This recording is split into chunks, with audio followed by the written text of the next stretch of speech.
जय श्री हरि। तुमेव माता च पिता तुमेव बंधुश्च सखा तुमेव विद्या दर्विनं तुमेव सर्वमं देव वसुदेव सुतं देवं कंस चाणूरमर्दनं देवकी परमानंदं कृष्णं वंदे जगद्गुरुं। जय श्री हरि।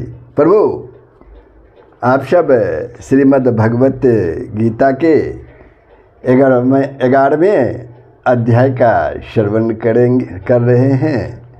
पिछले दिनों आप लोगों ने 11वें अध्याय के श्लोक 9 से 15 तक का श्रवण किए थे, जिसमें संजय राजन धृतराष्ट्र को प्रभु श्री कृष्ण के विराट रूप को, जो उन्होंने अर्जुन को दिखाया था, उनका वर्णन करके राजन को सुना रहे हैं। अब जो है श्लोक 16 वही प्रसंग चल रहा है, जिसमें अर्जुन प्रभु श्री कृष्ण से उनके विराट रूप के बारे में क्या क्या कहते हैं, इन सारी बातों से आप अवगत होंगे। तो जय श्री हरि। प्रभु, श्लोक 16। अनेक बाहुदर वक्त्रनेत्रं पश्यामि त्वां सर्वतः अनन्तरूपं न अनन्तं न मध्यं न पुनः तवयादिं पश्यामि विश्वेश्वर विश्वरूप। अर्जुन कहते हैं, हे संपूर्ण विश्व के स्वामिन, आपको अनेक भुजा, पेट, मुख और नेत्रों से युक्त तथा सब ओर से अनंत रूपों वाला देखता हूँ। हे विश्वरूप, मैं आपके न अंत को देखता हूँ, न मध्य को देखता हूँ, न आदि को ही देखता हूँ। अब यहाँ प्रश्न उठता है कि आपके आदि, मध्य और अंत को नहीं देख रहा हूँ। इस कथन का क्या अभिप्राय है? अर्जुन जो बोले हैं कि मैं आपके आदि, मध्य और अंत को नहीं देख रहा हूँ, इस कथन का क्या भाव है, क्या अभिप्राय है? अर्जुन ने ऐसा क्यों कहा? इस कथन से अर्जुन ने यह भाव दिखलाया है कि आपके इस विराट रूप का मैं कहीं भी आदि और अंत नहीं देख पा रहा हूँ।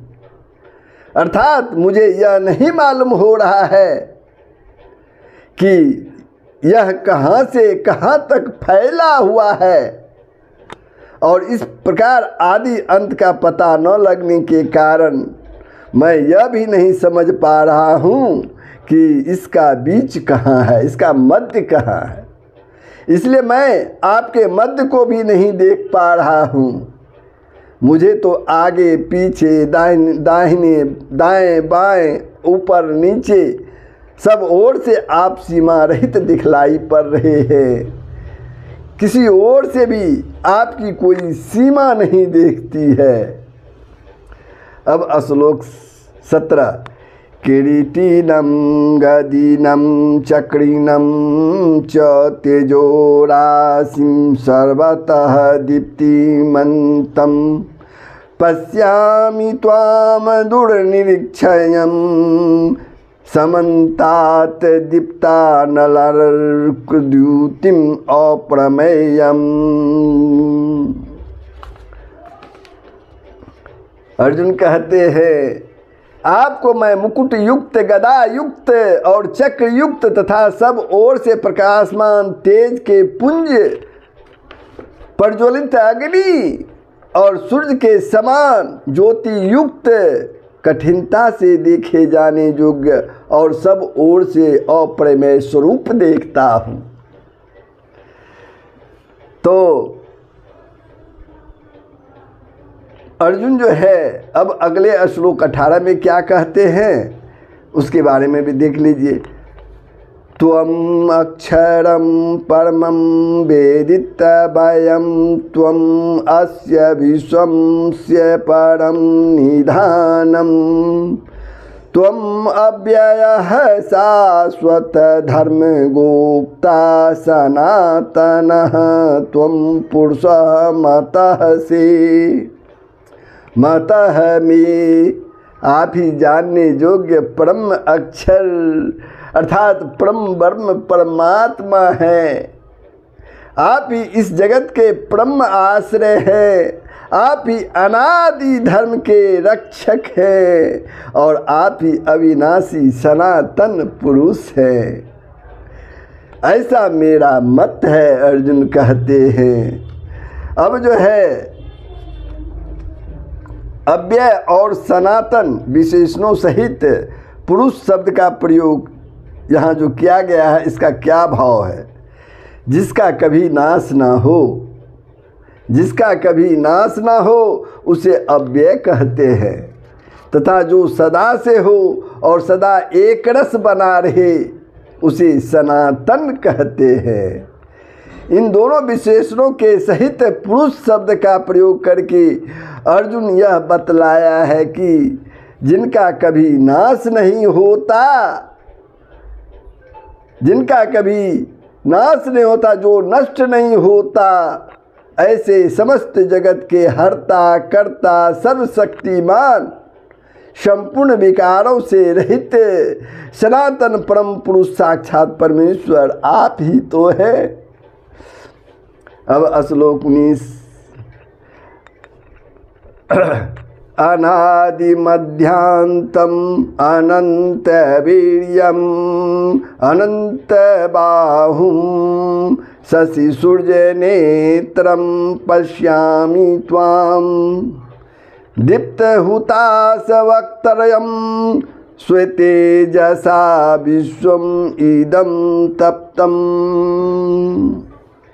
आपको अर्जुन कहते हैं, क्या कहते हैं ध्यान से सुनिए इस श्लोक में, श्लोक 19 में आपको आदि अंत और मध्य से रहित अनंत सामर्थ्य से युक्त अनंत भुजा वाले चंद्र सूर्य रूप नेत्रों वाले प्रज्वलित अग्नि रूप मुख वाले और अपने तेज से इस जगत को संतप्त करते हुए देखता हूँ।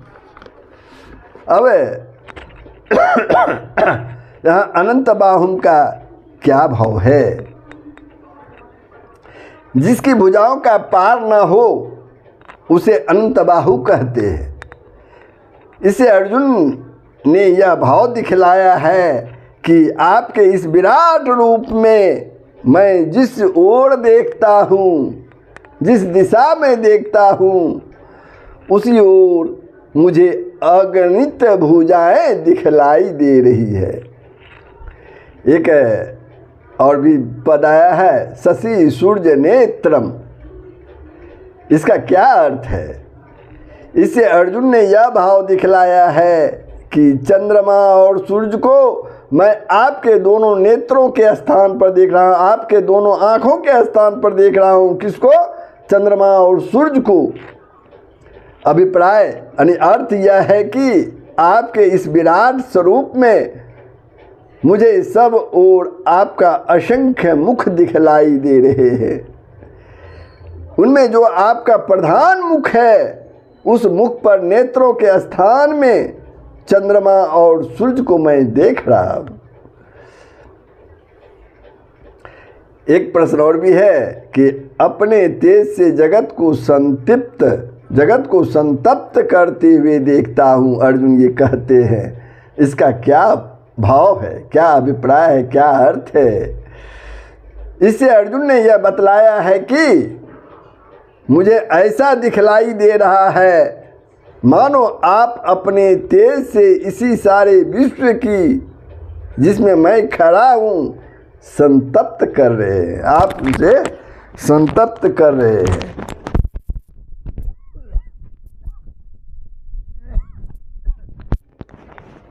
अब श्लोक 20 में देखिए क्या कहते हैं अर्जुन। दब्बा पृथिव्यो इदम अंतरम हि व्याप्तम त्वया यकिन्दिशः च सर्वः दृष्ट्वा अद्भुतं रूपम उग्रम त इदं लोकत्रयं प्रभयति तं महात्मन्। अर्जुन कहते हैं हे महात्मन, यहाँ प्रभु को महात्मन करके संबोधित कर रहे हैं। हे महात्मन, यह स्वर्ग और पृथ्वी के बीच का संपूर्ण आकाश, स्वर्ग और पृथ्वी के बीच का संपूर्ण आकाश तथा सब दिशाएं एक आप से ही परिपूर्ण है, एक आप ही से परिपूर्ण है तथा आपके इस अलौकिक और भयंकर रूप को देखकर तीनों लोक अति व्यथा को प्राप्त हो रहे हैं। तीनों लोक अति व्यथा को प्राप्त हो रहे हैं। इस श्लोक का क्या तात्पर्य है, श्लोक 20 का क्या तात्पर्य है, वो भी सुन लीजिए। महात्मन संबोधन से भगवान को समस्त विश्व के महान आत्मा बतलाकर अर्जुन यह कह रहे हैं कि आपका यह विराट रूप इतना विस्तृत है, इतना फैला हुआ है कि स्वर्ग और पृथ्वी के बीच का यह संपूर्ण आकाश और सभी दिशाएं उससे व्याप्त हो रही है। ऐसा कोई स्थान मुझे नहीं दिखता जहां आपका यह स्वरूप ना हो। साथ ही मैं यह देख रहा हूं कि आपका यह अद्भुत और अत्यंत उग्र रूप इतना भयानक है कि स्वर्ग, मर्त्य और अंतरिक्ष इन तीनों लोकों के जीव जो हैं इसे देखकर भय के मारे अत्यंत ही त्रस्त पीड़ित हो रहे हैं। उनकी दशा अत्यंत ही शोचनीय हो रही है। उनकी दशा अत्यंत ही शोचनीय हो रही।